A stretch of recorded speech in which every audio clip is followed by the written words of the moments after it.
justement, pour plus de précisions sur ce dossier, nous avons le plaisir d'avoir avec nous en ligne Monsieur Guy Raouf, qui est un expert en tourisme. Bonsoir, Monsieur Guy Raouf. Oui, bonjour. Justement, on parle à présent du secteur du tourisme, du rôle que joue ce secteur dans l'économie du pays. Certainement, l'Égypte a été toujours connue pour être un pays touristique avec, comme on vient de le préciser, en fait, une palette diversifiée avec le tourisme culturel, le tourisme des stations balnéaires, le tourisme religieux et ainsi de suite. Justement, pour commencer, quel regard vous portez sur le mouvement touristique qu'a connu l'Égypte au cours de l'année qui s'est écoulée? En ce moment, on a de faire de la transfert du tourisme, le trajet de la Seine-Famille. Ça, c'est des nouveaux programmes faire et les bien fait en ce moment. Oui. Il y a beaucoup de gens qui viennent de tout le monde entier, spécialement de la France, pour faire le pas de la Seine-Famille.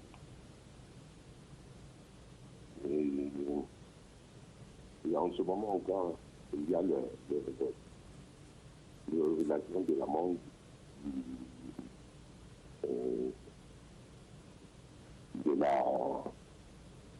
de la Sainte-Famille. Il y a beaucoup de lieux comme de Mataria, il y a Matinato, Nidabeleter, oui. Ancienne, le Mahdi. Il y a beaucoup d'églises, de vieux terres encore. Ça c'est vraiment, depuis 4 ou 5 ans, il n'y a pas, toutes les types ne veulent pas se faire des visites, mais en ce moment vraiment, il y a beaucoup de relations pour toutes les sites.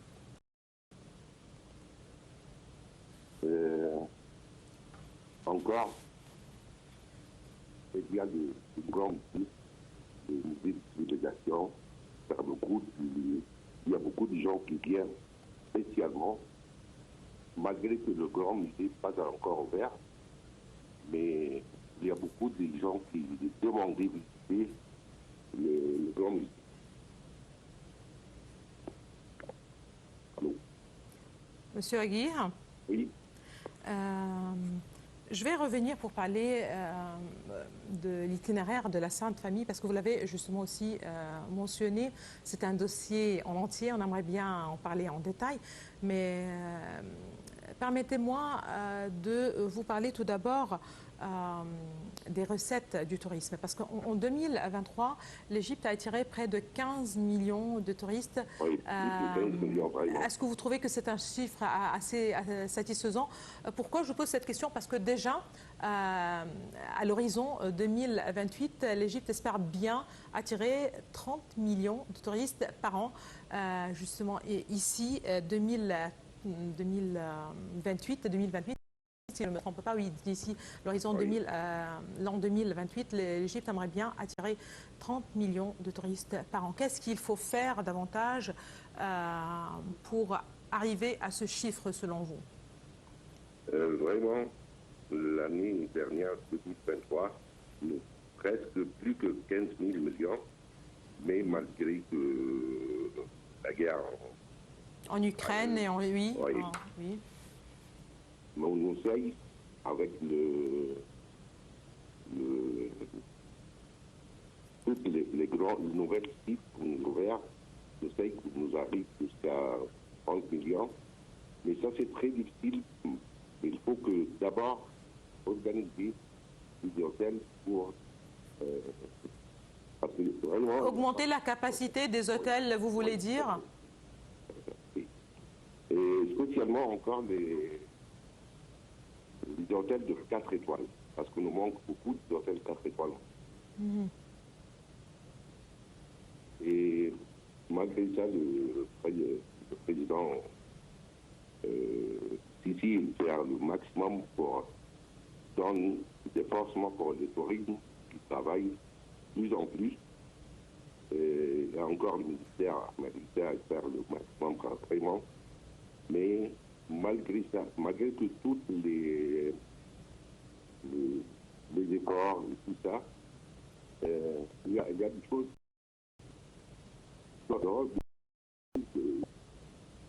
comme des guerres, comme le corona, comme il y a beaucoup de choses qui.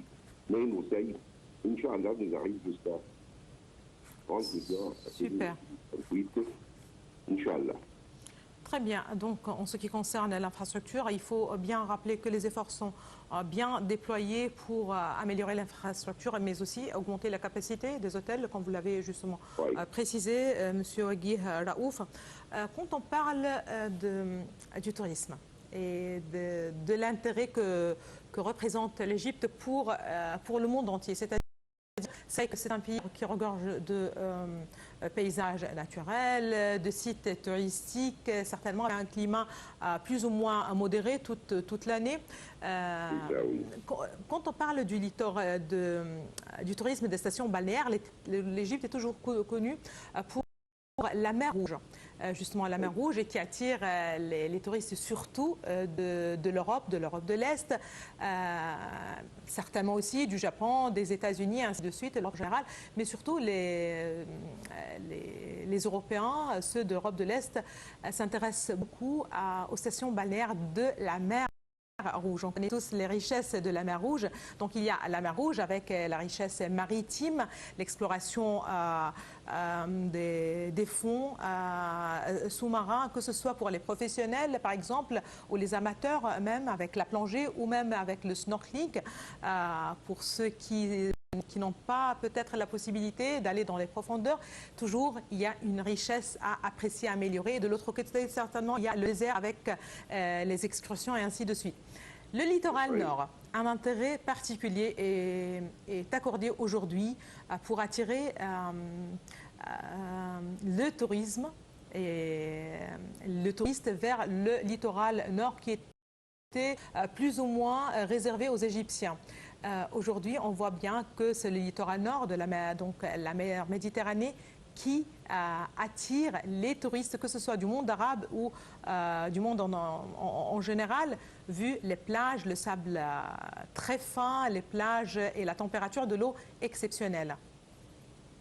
Vraiment, les nouveaux destinations nous faire essayer comme nous essayent de faire comme la mer Rouge dans l'autre côté, dans le Méditerranée.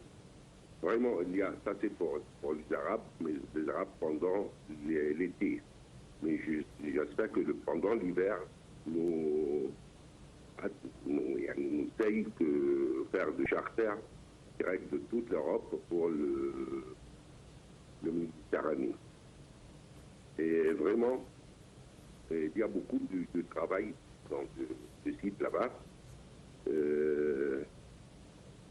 Il y a beaucoup d'hôtels ouverts, mais la majorité c'est 5 étoiles de plus. Ce qui manque pour les tourismes normaux ou pour le charter et tout ça, nous savons qu'on fait des 4 étoiles, des hôtels de 4 étoiles et 3 étoiles.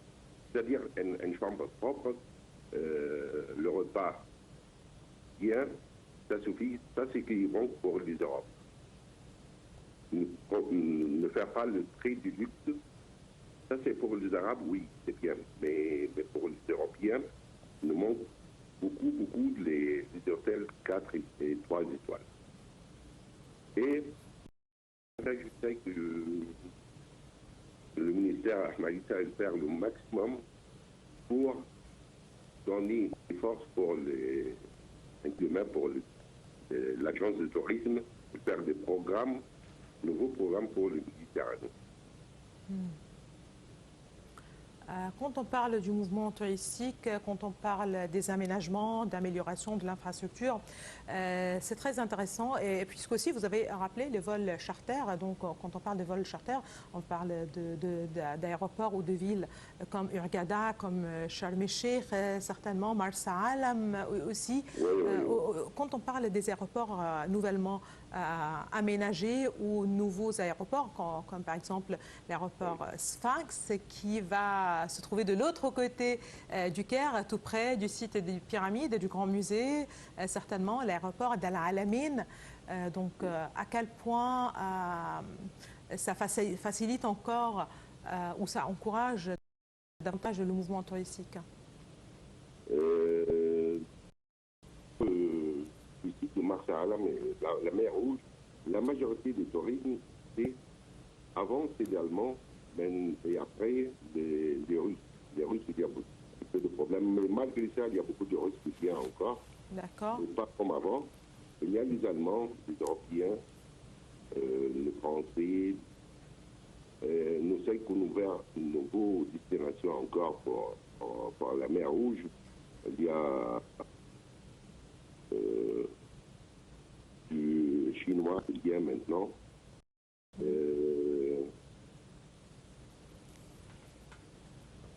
Ça, c'est le problème des avions charter. Il n'y a pas beaucoup d'avions charter comme avant. Oui. Super. Monsieur Waghi Raouf, je vous remercie infiniment de vos précisions. Merci beaucoup à vous. On reste certainement avec le secteur du tourisme. Eh bien, je rappelle que le ministre du Tourisme et des Antiquités, Ahmed Aïssa, a déclaré que le secteur du tourisme a multiplié ses revenus de 5 fois pour atteindre 6 milliards de livres égyptiennes au cours des 2 dernières années. Ce sont les recettes du tourisme ou de ce secteur qui ont augmenté de 8% en 2023, comme je viens de le préciser, comme on l'a précisé tout à l'heure avec M. Waghi Raouf. Le ministre du Tourisme et des Antiquités travaille à optimiser d'ailleurs l'exploitation des ressources touristiques naturelles, humaines et archéologiques en assurant leur durabilité, et ce afin de fournir une infrastructure et des services aussi bien modernes que de qualité. Voici les détails.